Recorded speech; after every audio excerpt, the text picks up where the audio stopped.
જોહાર બેનો બોલતા નથી, થાકી ગયા લાગે કે 2 કિલોમીટર ચાલીને આવ્યા છે એટલે જરા જોરથી બોલજો. જય આદિવાસી, જય જોહાર, જય જવાન, જય જવાન, જય જવાન. ધન્યવાદ. આજના સરીગામ ખાતેના જન આક્રોશ પદયાત્રામાં અહીં ઉપસ્થિત એનું આયોજન કરનાર મનીષભાઈ, સાથે આમ આદમી પાર્ટીના વલસાડ જિલ્લાના પ્રમુખ એવા જયેન્દ્રભાઈ ગામિત, લોકસભાના ઇન્ચાર્જ એવા કમલેશભાઈ પટેલ, પૂર્વ પ્રમુખ એવા જીતુભાઈ દેસાઈ, સાથે મનીષભાઈની સર્વ ટીમ, યુવાનો, વડીલો, માતા બહેનો, ભૂલકાઓ, આપણી સાથે અહીં ઉપસ્થિત મીડિયાના મિત્રો, કાયદો અને વ્યવસ્થા જળવાય અને સુચારુ કાર્યક્રમ પૂર્ણ થાય એના માટે અહીં ખડે પગે આપણી સાથે ઉભેલા તમામ પોલીસ અધિકારીઓ, જીઆરડીના કર્મચારીઓ, કોન્સ્ટેબલ મિત્રો, તમામ માટે એકવાર આપણે જોરદાર તાળીઓ પાડી લઈએ. સાથીઓ, મનીષભાઈએ જે વાત કરી એ પ્રમાણે આપણે બધાએ જોયું કે જ્યારે દેશ આઝાદ થયો, દેશને આઝાદ કરવા માટે પણ આપણા જેવા ખેડૂતોના યુવાનો, આપણા જેવા સામાન્ય આદિવાસીઓના દીકરાઓ, આપણા જેવા કામદારોના દીકરાઓ દેશને આઝાદી અપાવવા માટે પોતે સરહદી વહોરી અને એ જ પ્રકારે આજે પણ દેશની રક્ષા માટે આપણા યુવાનો બોર્ડર પર છે. ત્યારે આપણે શાંતિથી અહીંયા જીવીએ છીએ.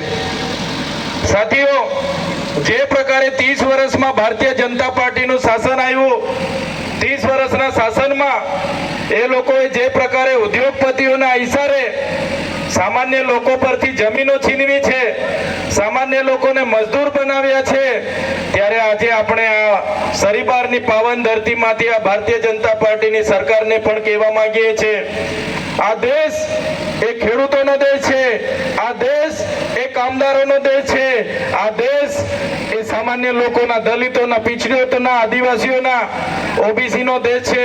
આ કોઈ ઉદ્યોગપતિઓનો દેશ નથી.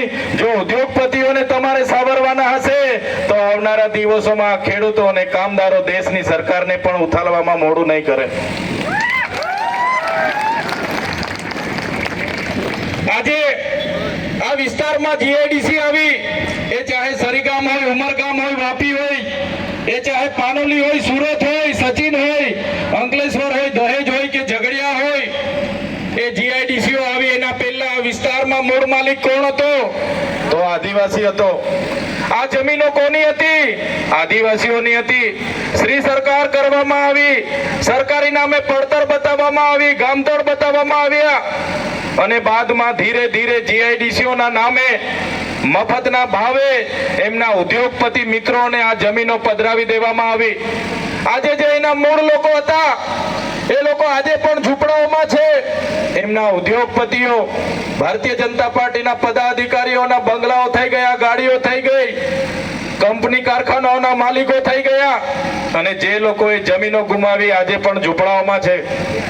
એમણે સરકારે કીધું કે જીઆઈડીસી બનશે, 85% અમે સ્થાનિક લોકોને રોજગારી આપીશું.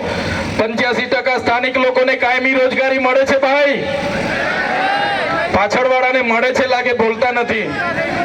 આપણને કાયમી નોકરી મળી ગઈ, આપણને કાયમી નોકરી મળી ગઈ. કાયમી નોકરી 85% સ્થાનિકોને નથી મળી.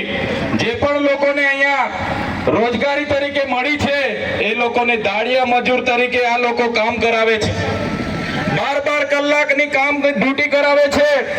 પગાર સ્લીપ નથી બનતી, પીએફ નથી મળતું, બોનસ નથી મળતું, વીમો નથી મળતો અને મહિનાના 30-31 દિવસે એનું શોષણ થાય છે. પગાર બિલ પણ નથી મળતા.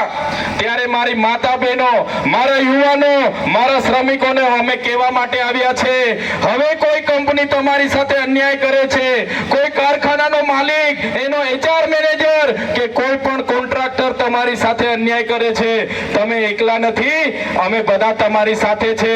આજે તો માત્ર રેલી આવી છે,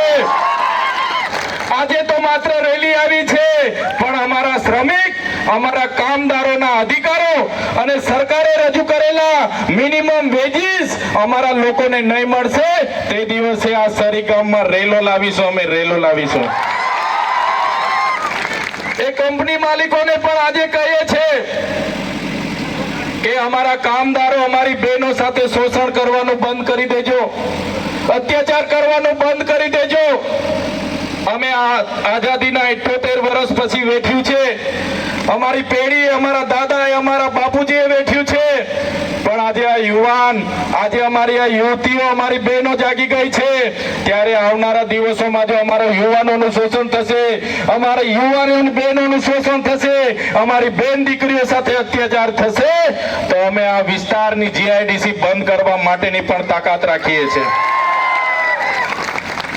તમે નેત્રંગમાં જોયું હશે, દેશના વડાપ્રધાન એની બાજુમાં મારા ગામમાં ડેડિયાપાડામાં આવ્યા અને એમણે કીધું કે ચૈતર વસાવાના ઇલાકામાં અમે આવ્યા છે, ચૈતર વસાવાનો ગઢ અમે જીતી જઈશું, તોડી દઈશું, ચૈતર વસાવાને દબાવી દઈશું, ડરાવી દઈશું.